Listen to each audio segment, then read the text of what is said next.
And I think today we're supporting RLUSD, the Ripple stablecoin from today, and you'll be able to earn 5% on that from January. So those are some of the best rewards in the industry.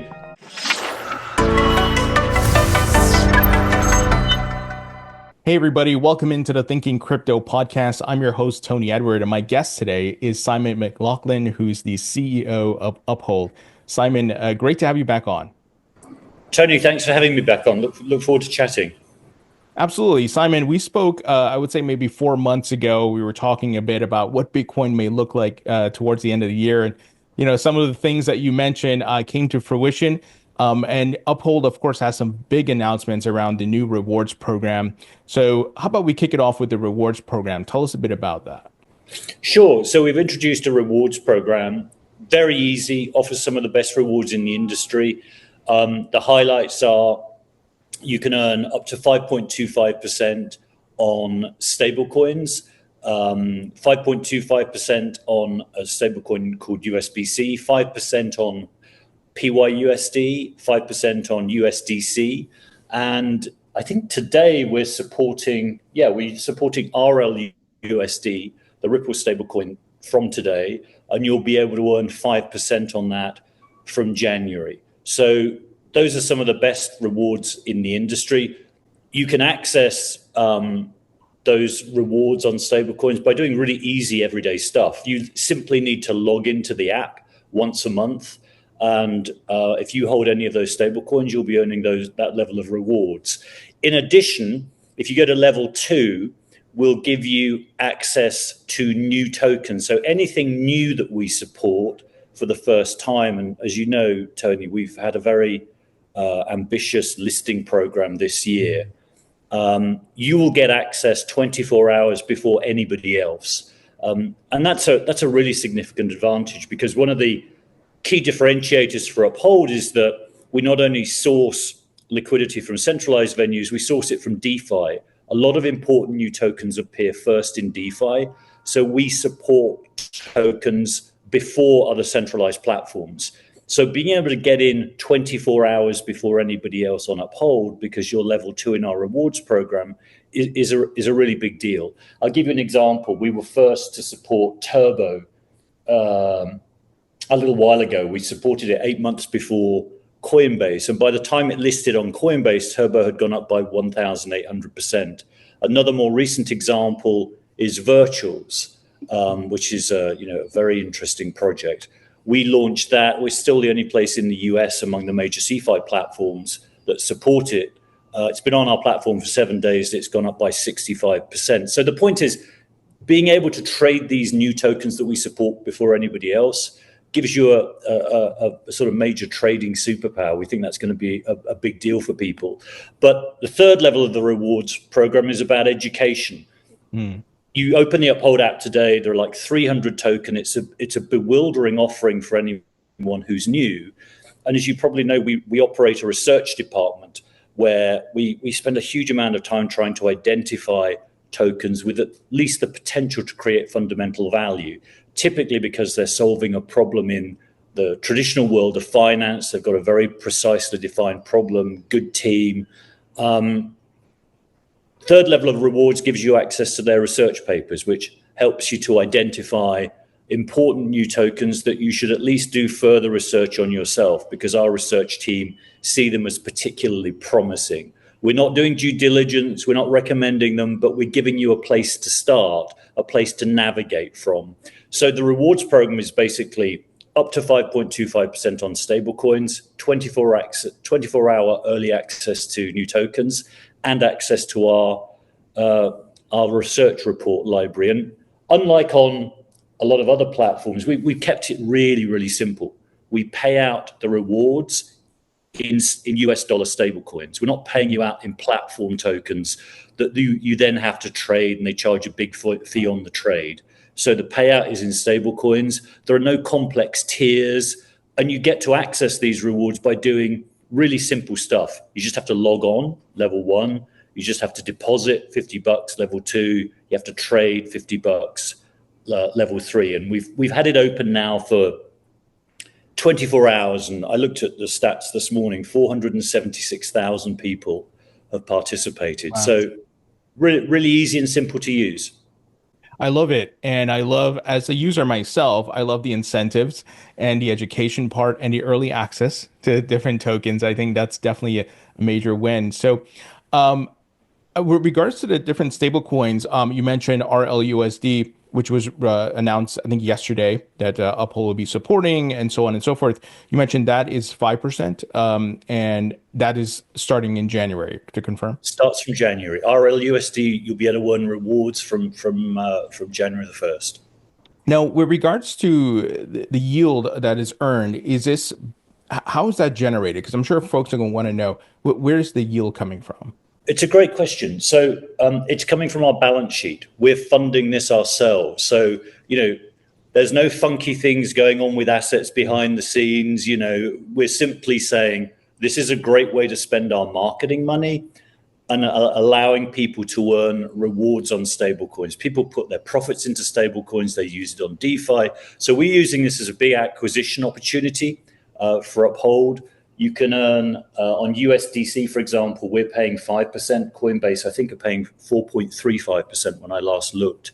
So these are really good. These are really good rewards. They're funded directly from our balance sheet, and we're able to fund it because what we find is when people hold significant balances of stablecoins, they transact more. So we generate far more transactional revenue from their activity. So really, it's a way of rewarding people for holding dry powder on the platform and making it attractive for people to hold it on the platform. And do you have plans eventually, and it may be too early to answer this, but to add more stablecoins? Because it seems like there's going to be a lot of stablecoins in the market. There's this huge proliferation in stablecoins. And I think our feeling about stablecoins is, it's fundamentally central bank money on blockchain rails. Sure. But it's issued by private companies. So you just need to be, as a retail, as anybody, right? You just need to be super selective about which ones you choose because they all do the same thing. You want to make sure that it's being issued by a company in a highly regulated jurisdiction in a highly compliant way, and it's properly backed, and there are transparency features, and there's a strong regulator above it. So, it's too complex for us to administer rewards on all stablecoins. I think we currently support 10. So we're starting with rewards on 4. And RLUSD, I think, is a really good example of a stablecoin that we like. It's being issued by a trust company under the NYDFS, meets rigorous compliance standards. There's a monthly audit report. It's from a reputable company. For us, that's like tick, tick, tick. Yes, we absolutely want to offer rewards to customers who perform certain activities on that stablecoin.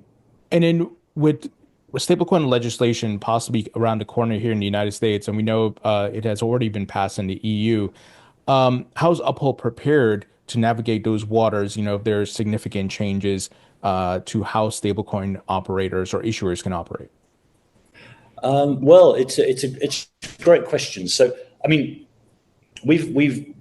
we've had to remove Tether, for example, in Europe because Tether is not acceptable in Europe. So we're a highly compliant company. We follow what the regulatory guidance is in each of the jurisdictions, and we're very familiar, and we're actually a licensed EMI, so electronic money institution in the UK, about to be Europe too. And that set of rules basically regulates electronic money. Stablecoin is electronic money. It should be regulated in the same way so that people have a high degree of confidence in it. And I would be very, it's funny, you still occasionally see stablecoin offers of, earn 40% on this stablecoin. It's like, no. Stay away. Just go to stablecoins that are issued by a reputable company in a highly regulated jurisdiction. In terms of Uphold on stablecoins, I think 2025 is going to see a massive wave of innovation. We very much believe in a multi-chain future. We see a big part of our role as being a bridge so that you can send stablecoin payments irrespective of what network, stripping away all the wires and the complexity. We just make stablecoin payments easily. We currently support 10 stablecoins on 14 networks. By the end of March, it will be on 28 networks. So we think 2025 is really going to be the year of stablecoin adoption for payments. We're seeing a lot of inflow from cross-border remittance companies, cross-border global freelance payment companies, treasury management companies who are adopting blockchain now to move money. And they're coming to us because we can provide a suite of licensing, access to bank rails in 150 countries, and licensing for crypto. I mean, my own opinion is stablecoins are the killer use case for crypto. There's been a wonderful, different pieces of the jigsaw have come together relatively recently. Regulation in 25 money centers around the world, increasing multi-chain functionality in the community, and adoption by real-world companies now that the regulation is there. And I think the fundamental value proposition, send $1 anywhere in the world in less than a second for less than a cent, is just like, yeah, obviously that's going to take off. Yeah, it's fascinating, and I'm actually very curious when big retailers like Amazon and these folks are gonna start integrating it. I'm sure it's around the corner, but it's just a matter of timing. It is, I think so. And you think, there are so many industries which are really low margin industries where the net margins of the companies are like 7, 8, 9, 10%. And they're paying out 2 to 3% to card companies at the moment. Yeah. Being able to strip away that part of your cost base with a much cheaper form of payment that's inherently global, fast, and cheap. I think it's just inevitable that things are going to go in that direction. And I suspect much faster than we think, because now we've got the sterilizing factor of proper regulation. Now, I did want to ask you about USBC. I'm familiar with PYUSD, PayPal, RLUSD, Ripple, USDC, Circle. What is USBC? USBC is a US dollar blockchain issue, and it's on a permission blockchain, which we like, so that everybody who touches that stablecoin has been fully KYC'd, and it's part of a much wider project that they're building out. So I'd encourage you to visit their website. We like it because it's clean sheet of paper, fully permissioned blockchain.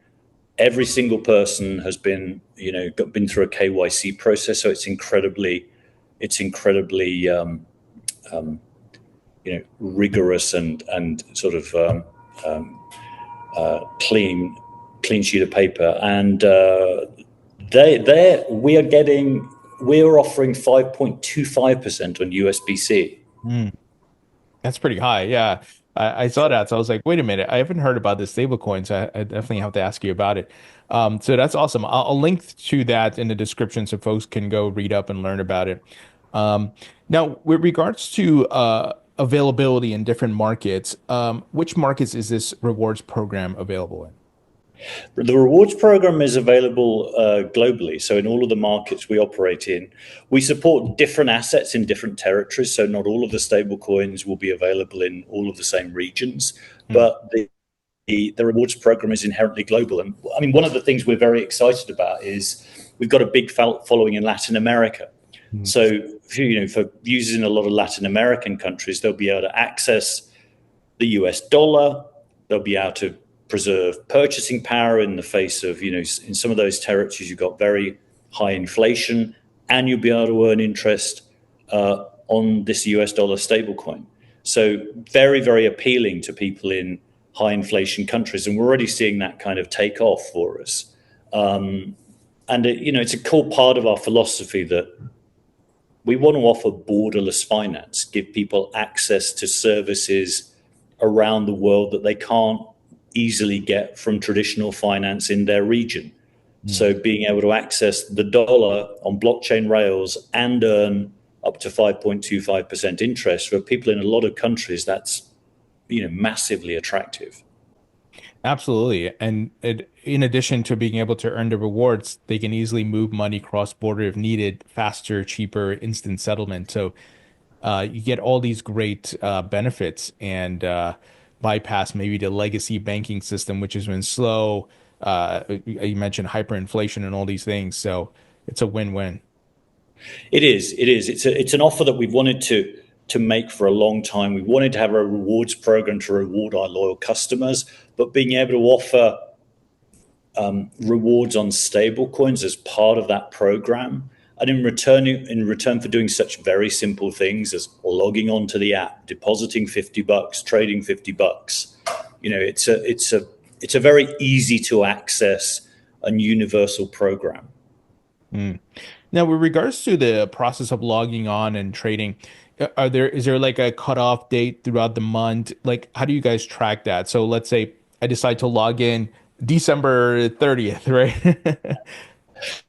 Yeah, so a really nice feature of it is you can literally log in December 30th and you'll get rewards for the whole of the month of December. So you can do it at any point during the month. Oh, that's great. Okay. I like that. There's a lot of Yep. flexibility there. Okay. Awesome.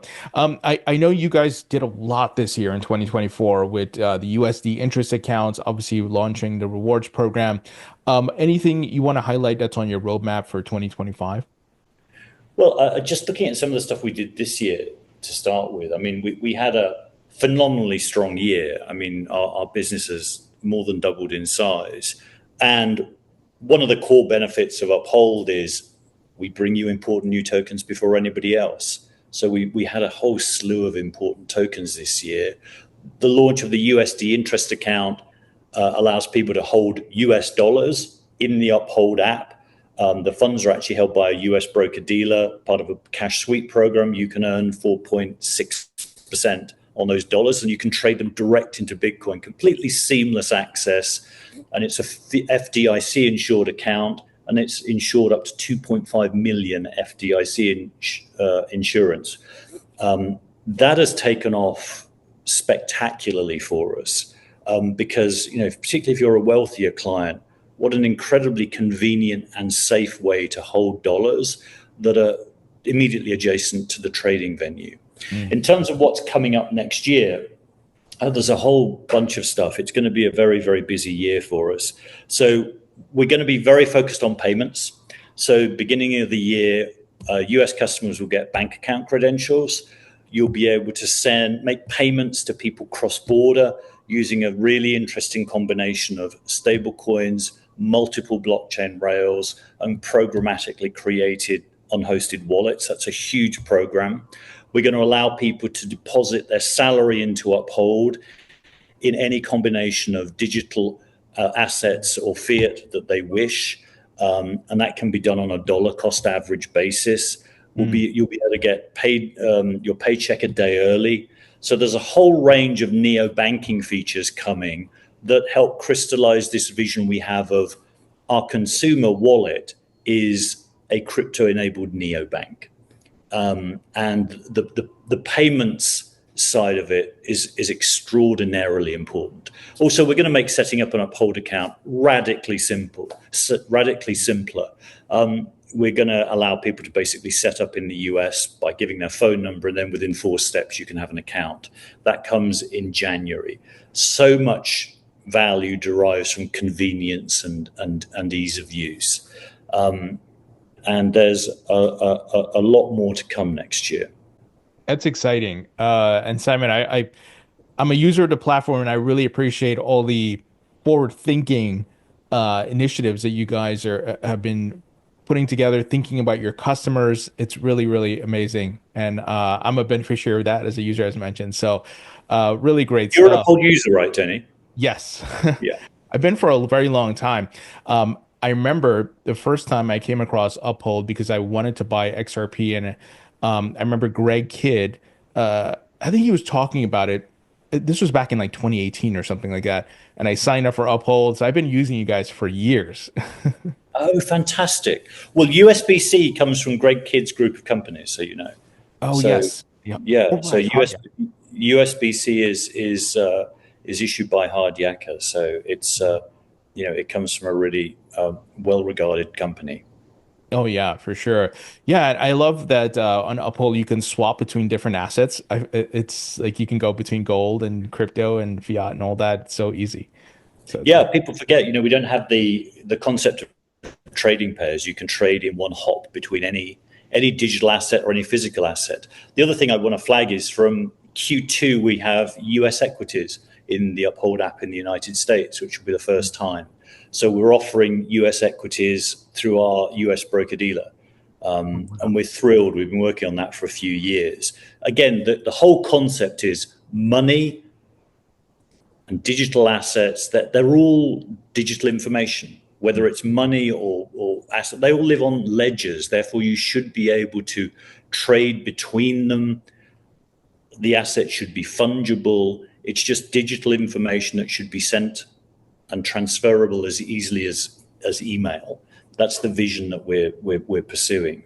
I love it. Let's talk about the crypto market. Last time you and I had a really great conversation about where things were at, and I remember you talked about the open interest around Bitcoin. It was around 90,000. Well, we've blown past 90,000. We touched 107,000 yesterday. Simon, it seems like 2025 is going to be a boom year. You got a pro-crypto president, pro-crypto Congress, a pro-crypto SEC chair that's coming in addition to a bunch of other folks. What are you expecting in 2025?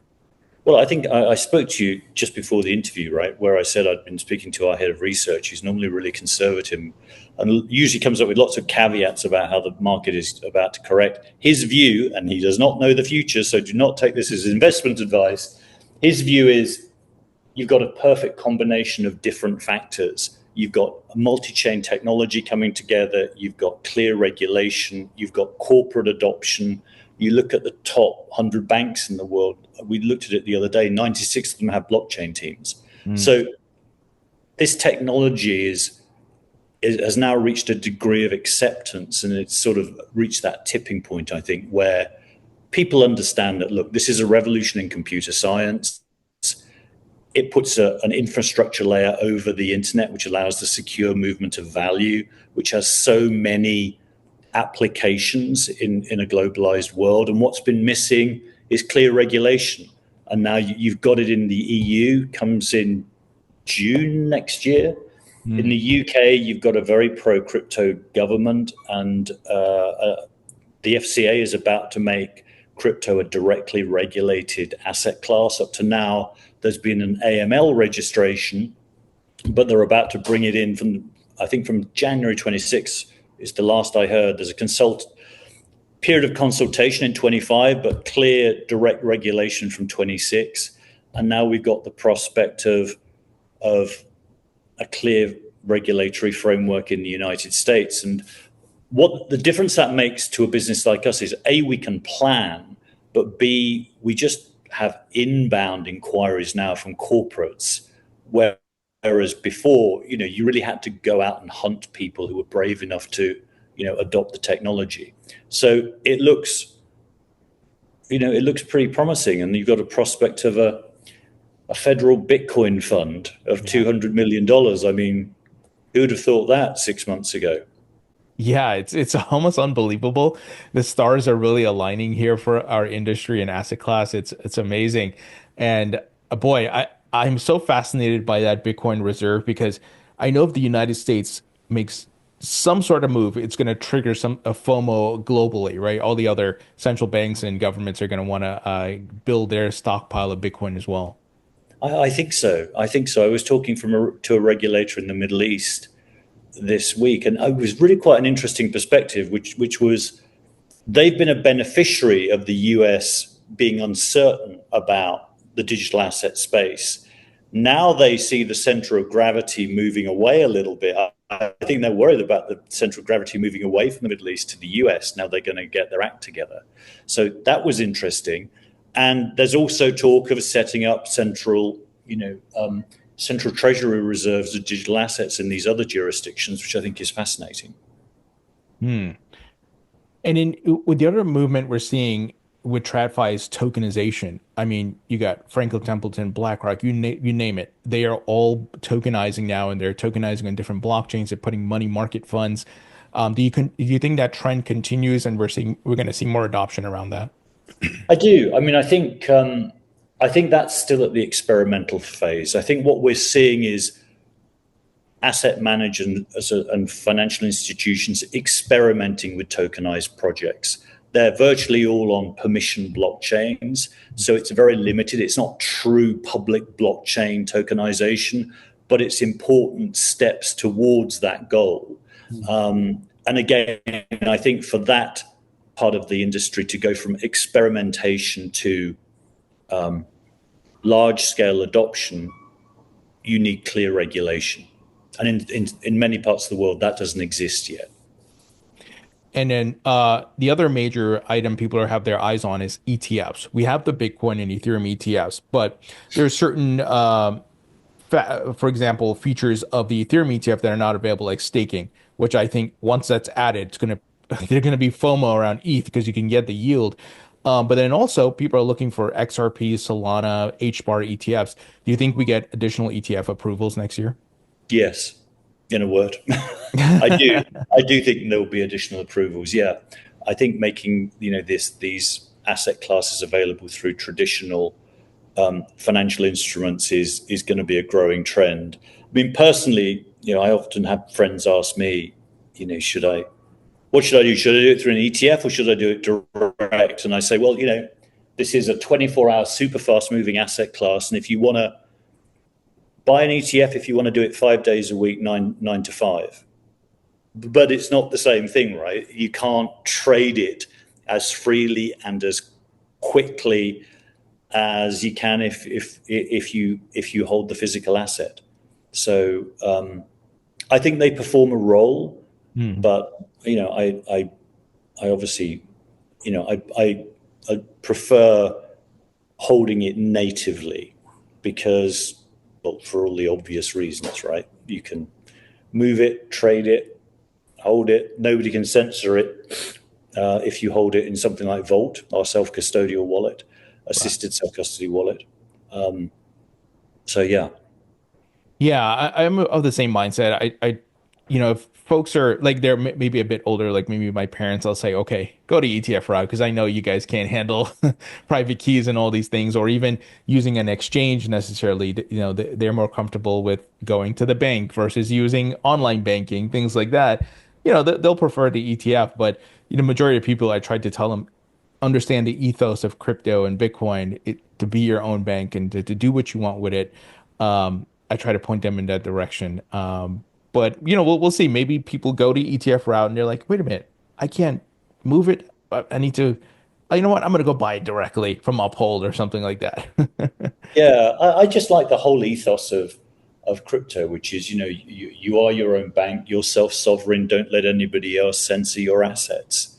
And I think the Vault product that we launched earlier this year, which gives people access to an assisted self-custody wallet from within the app, that gives mainstream users self-custody in a usable form.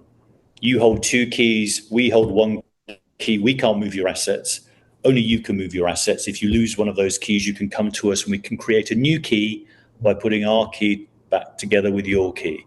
And it's just so ridiculously simple. And I've been thrilled with Vault. We've had tens of thousands of subscriptions from it. So it's been a really big hit for us. Here's a centralized venue that gives you assisted self-custody in a usable way. I think that's a big part of what we want to do at Uphold, strip away the complexity and surface a lot of the native benefits of blockchain in a usable way for ordinary people. Absolutely. Simon, pleasure chatting with you. I love the rewards program, and folks, you can check out the links in the description to go learn about all these things. Simon, thank you so much for joining me, and I'm sure we're going to have to do this in Q1 of 2025 as the market heats up. Great to see you, Tony. Thanks for having me back.